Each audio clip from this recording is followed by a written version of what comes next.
رب اشرح لي صدري ويسر لي أمري واحلل عقدة من لساني يفقهوا قولي رب يسر ولا تعسر وتمم بالخير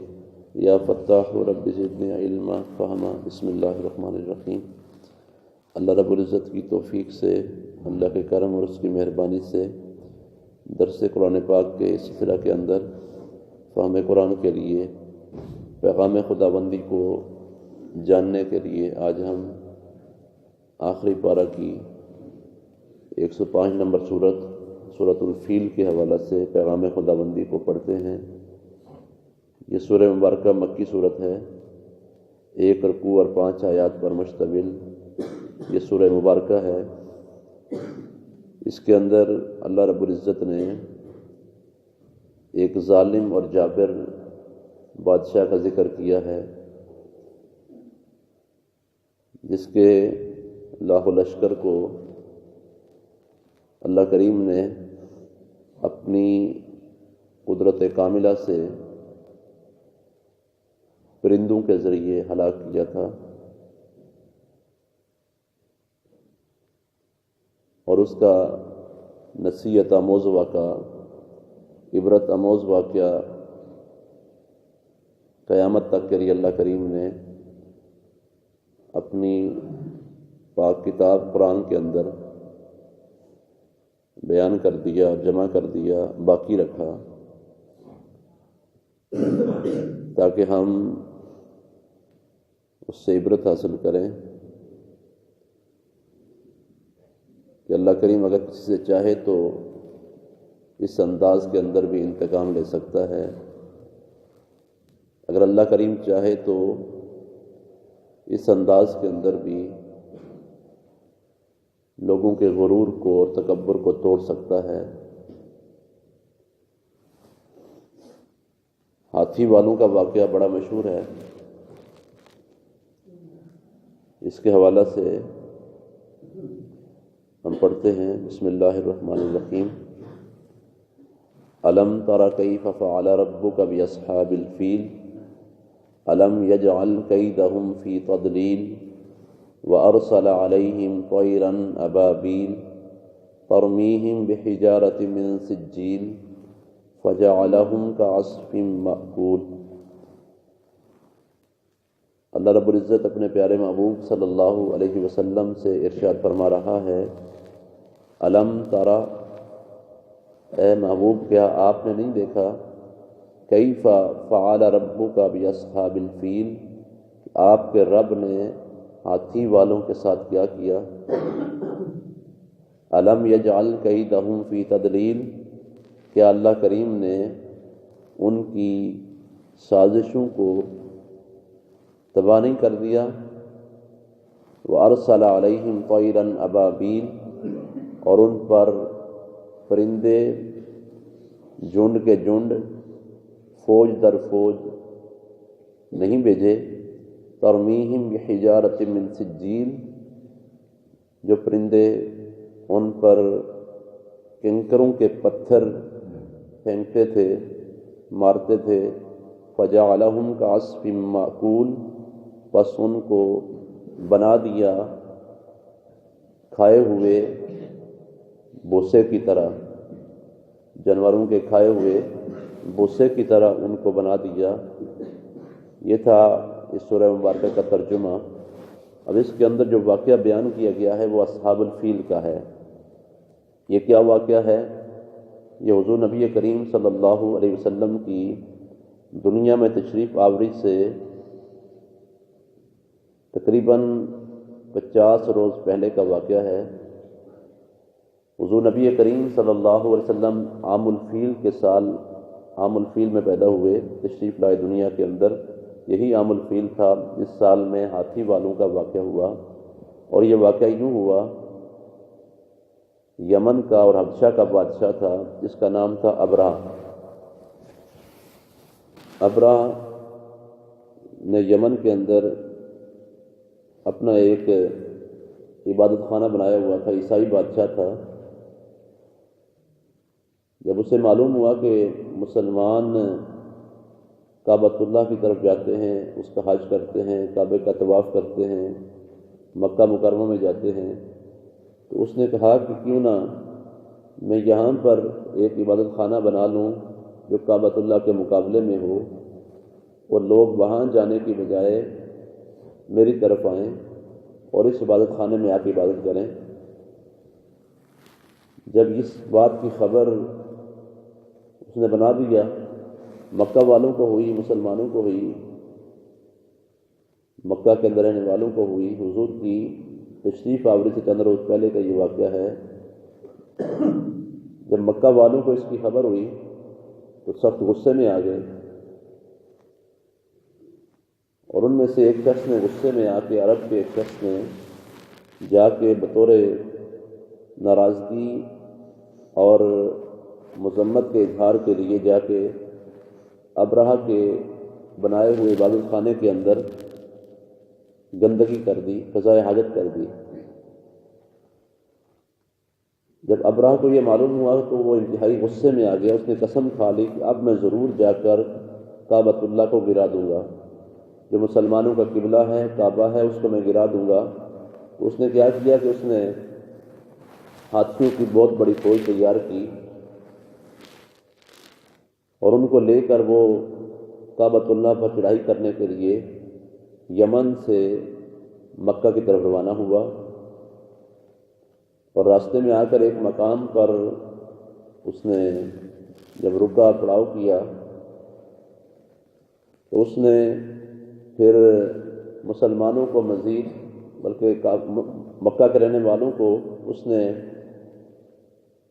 دمکانے کے لیے، ڈرانے کے لیے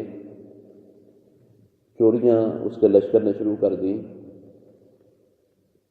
اور جس کے اندر حضرت عبد المطلب جو حضور نبی کریم صلی اللہ علیہ وسلم کے دادا تھے، ان کے 200 اونٹ بھی انہوں نے چرا لیے۔ جب اس نے ایک مقام پر پڑاؤ کیا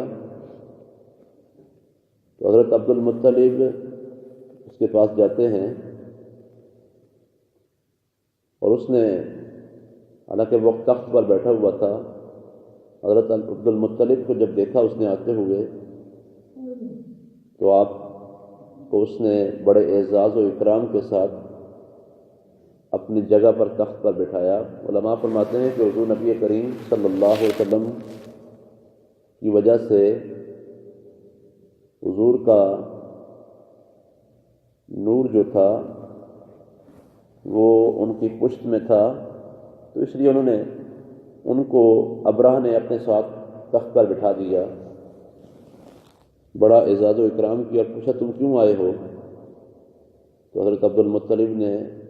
کہا کہ میں اپنے اونٹ لینے کے لیے آیا ہوں، میرے 200 اونٹ ہیں، تو تیرے لشکر نے چرا لیے ہیں، اس لیے میں ان کا مطالبہ کرنے کے لیے آیا ہوں کہ میرے اونٹ واپس کر دو۔ ابرہہ بڑا حیران ہوا، اس نے کہا کہ میں تو تمہارے کعبے پر حملہ کرنے کے لیے آیا ہوں، لشکر لے کے آیا ہوں، تم نے یہ مطالبہ نہیں کیا کہ میں کعبے پر حملہ نہ کروں، تم نے یہ بات نہیں کی ہے، اور تم اپنے اونٹوں کی بات کر رہے ہو، بڑے عجیب انسان ہو تم۔ تو حضرت عبد المطلب نے کہا کہ میں اونٹوں کا مالک ہوں، لہذا مجھے اونٹ چاہیے، اور جو کعبے کا مالک ہے وہ اپنے گھر کی حفاظت خود کر لے گا، لہذا مجھے اپنے اونٹ چاہیے، مجھے اپنے اونٹ واپس کیجیے، کعبے کا جو مالک ہے وہ خود ہی حفاظت کرے گا کعبے کی۔ تو اس نے آپ کو اونٹ تو واپس کر دیے۔ پھر انہوں نے جب کعبۃ اللہ پر حملہ کرنے کا ارادہ کیا تو ان کا ایک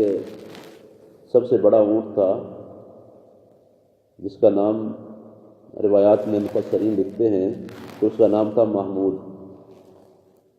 جب اس کو انہوں نے آگے بڑھایا کہ کعبۃ اللہ پر حملہ کرنا ہے، تو وہ اونٹ کعبۃ اللہ کی طرف آنے کے لیے تیار نہیں تھا، بڑا اس کو مارا انہوں نے، لیکن وہ کعبے کی طرف نہیں آتا تھا۔ جب اس کو دائیں بائیں اگر چلاتے تو وہ دوڑنا شروع کر دیتا، لیکن کعبے کی طرف نہیں آتا تھا۔ وہ جانور کو بھی علم ہے کہ یہ اللہ کا گھر ہے، اس پر ہم نے حملہ نہیں کرنا ہے، اور جو باقی تھے ان کو اس نے کعبۃ اللہ کی طرف کیا، لشکر آگے بڑھا۔ اب کیا کیا؟ اللہ کریم نے اپنی قدرت کاملہ کا اظہار یوں کیا کہ سمندر کی طرف سے کچھ پرندے آئے جو فوج در فوج ٹولیوں کی شکل میں آئے ہیں، اور وہ پرندے ایسے تھے کہ جو پہلے انہوں نے دیکھے نہیں تھے، اب ان کے پاس 3 پتھر تھے، کنکر تھے 3، 2 ان کے پنجوں کے اندر، ایک پنجے میں، دوسرے پنجے میں، اور ایک ان کی چونچ میں 3 پتھر تھے ان کے پاس۔ اللہ کے حکم سے وہ پتھر لے کر آئے اور وہ پتھر ابرہہ کے اس لشکر پر انہوں نے اوپر سے پھینکے، اور پتھر اتنے سخت تھے کہ جس شخص پر لگتے تھے ان کے سروں پر لوہے کی ٹوپیاں تھیں، جس کو ہیلمٹ کہتے ہیں، اور وہ پورے انداز میں اپنے جسم پر زرہ پہنے ہوئے تھے لوہے کی، جنگ کے پورا تیاری کر کے وہ آئے تھے۔ اب اللہ کی قدرت دیکھیں کہ جب وہ پتھر وہ ایک چھوٹا سا پرندہ چونچ میں لے کر اور پنجوں میں لے کر جب اوپر سے ان کا پر پھینکتا تو جس شخص پر وہ پتھر لگتا اس کے سر پر لگ کر وہ سارے لوہے کے خول سے ہوتا ہوا اس بندے کے جسم سے گزرتا ہوا اس کے ہاتھی جس پر وہ سوار تھا اس ہاتھی کے جسم کے اندر سے ہوتا ہوا زمین پر چلا جاتا۔ اس انداز میں اللہ کریم نے ان لوگوں کو تباہ کیا، اور وہ لوگ کافی سارا لشکر جو تھا وہ وہیں پر ہلاک ہو گیا، تباہ ہو گیا، اور کچھ لوگ ایسے تھے کہ جن کو اللہ کریم نے باقی رکھا، جن میں سے ابرہہ بھی تھا، وہ بچ کر نکل گیا، بھاگنے میں کامیاب ہو گیا۔ یہ بھی اللہ کریم نے ان کو باقی رکھنا تھا تاکہ وہ لوگ جا کر پیچھے اپنے قوم کو، لوگوں کو بتائیں کہ ہمارے ساتھ کیا ہوا ہے۔ جب ابرہہ بھی چلا گیا اور اس کے ساتھ جو لوگ باقی بچ گئے وہ واپس گئے تو جہاں سے گزرتے ان کے جسم کے اندر عجیب قسم کی بیماری پیدا ہو گئی، ان کے جسم سے خون اور پیپ بہنا شروع ہو گیا۔ جو لوگ بچ گئے تھے خون اور پیپ بہنا شروع ہو گیا، اور جب واپس اپنے لوگوں کے پاس گئے، لوگ پوچھے تمہیں بیماری کہاں سے لگی، کیا ہوا تمہیں؟ تو وہ کہتے کہ یہ اللہ کا عذاب آیا ہم پر، بتاتے لوگوں کو یہ اللہ کا عذاب آیا ہے، اللہ کے غضب کا شکار ہم ہوئے ہیں، اور اس طرح ہمارے ساتھ ہوا ہے، ہم کعبہ پر حملہ کرنے کے لیے گئے تھے اور ہمارے ساتھ یہ معاملہ ہوا ہے۔ اور ابرہہ بھی اس بیماری کے اندر مبتلا ہوا کہ اس کے جسم سے گوشت گل گل کر گرنے لگا، اور اس انداز میں وہ تباہ و برباد ہوا اور ہلاک ہو گیا۔ یہ تھا واقعہ جو جہاں پر قرآن نے بیان کیا اصحاب الفیل کا، یعنی ہاتھی والوں کے اللہ کریم نے کیا کیا، ابرہہ کے لشکر کو اللہ کریم نے کیسے تباہ و برباد کیا، اور ان کے مکر کو، ان کی سازشوں کو اللہ کریم نے کس قدر تباہی میں ڈال دیا، اور وہ ناکام ہوئے، نامراد ہوئے، اور ان پر پرندے جو تھے اللہ کریم نے وہ بیچ کر ان سے اللہ کریم نے اپنے کعبۃ اللہ کو، اپنے گھر کو محفوظ کیا۔ وہ پرندے چھوٹے چھوٹے تھے جن کی چونچوں کے اندر بھی ایک ایک پتھر تھا، اور 2 پتھر ان کے دونوں پاؤں کے اندر تھے۔ اس انداز میں وہ اللہ کی بارگاہ سے، اللہ کے حکم سے نکل کے آئے اور ابرہہ کے غرور کو اور تکبر کو اس انداز میں توڑا، اور اللہ کریم نے اپنے گھر کی یوں حفاظت کی، اور پھر وہ ایسے ہو گئے کہ جیسے جانوروں کا کھایا ہوا بھوسا ہے، جب جانور چارہ کھاتے ہیں تو جو دائیں بائیں وہ چھوڑ دیتے ہیں، اس انداز میں ان لوگوں کا حال ہو گیا۔ اور اللہ رب العزت نے اس طرح اپنے کعبہ کی، اپنے گھر کی حفاظت کی ہے۔ اللہ تعالیٰ کی بارگاہ میں دعا کرتے ہیں کہ مالک ہم سب کو قرآن کا فہم نصیب فرمائے، قرآن کی سمجھ عطا فرمائے، اور پیغام خدا بندی کو سمجھ کر اس کے مطابق اللہ ہم سب کو عمل کرنے کی توفیق نصیب فرمائے۔